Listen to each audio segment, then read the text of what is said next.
Hi, welcome to HowToStats.com. In this video I'm going to demonstrate something relatively easy, which is a Pearson correlation. So this is very basic univariate analysis that is performed very frequently and is very useful statistic, and actually forms the basis of a large number of other more sophisticated useful statistics like multiple regression and factor analysis. Now, when you're interested in performing a Pearson correlation, typically you should be performing your analysis. You have a hypothesis that one variable is associated with another variable, and that could be a positive correlation or a negative correlation.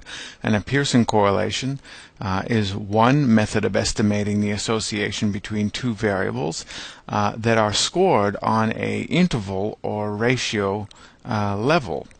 In this case, I've got a sample data set that I pulled up from the samples in SPSS. It's called bankloan.save, and it's got some it's got an age variable with people's ages in years, and it's also got an income variable.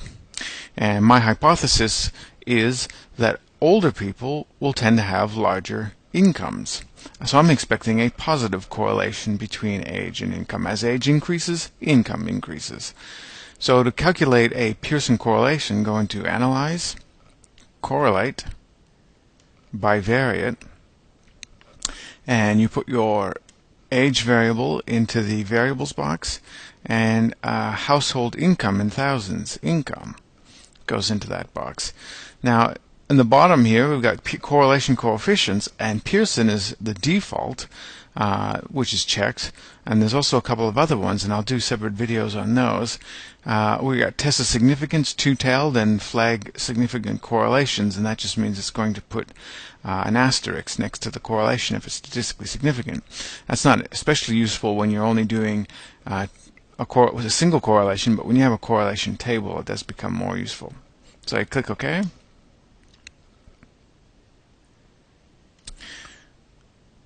We can see the syntax at the top of the output file. This is how you perform. This is what you have to type into the syntax if you were to go through the syntax editor.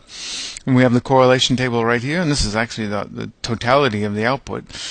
We have a correlation matrix, so the correlation is actually reported twice, but it's actually the same value.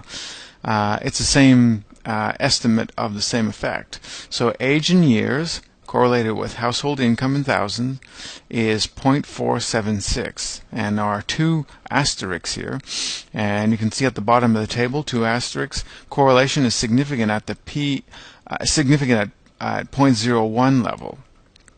In fact, it's less than 0.01. You can see that the significance level is 0.000, and you can double click that to see the sample size is very large, so it's going to be a very large. It's in scientific notation, but we can see that at a very statistically significant, it would be something like p equal 0.0049 times zeros at 0.25 level of significance. So anyway, definitely less than 0.05 and less than 0.01. It's even less than 0.001.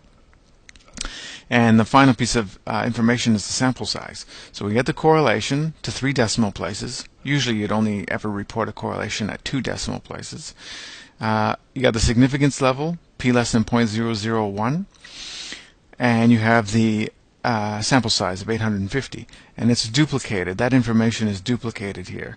It's simply saying the correlation between household income in thousands and age is in this section of the matrix, and the correlation between age and household income is in this section of the bottom, the lower portion of the table, and the higher portion. And age in years and age in years, this number 1 here represents a perfect linear correlation between age in years and age in years. It's really just it's an effect of having a matrix that that SPSS is having to output age in years correlation and household income with household income correlation. It's basically nonsense information, but it's just it's included in the output. It doesn't give you any significance level or anything like that. So this is how you perform and identify the results associated with a Pearson correlation in SPSS. Thanks for watching.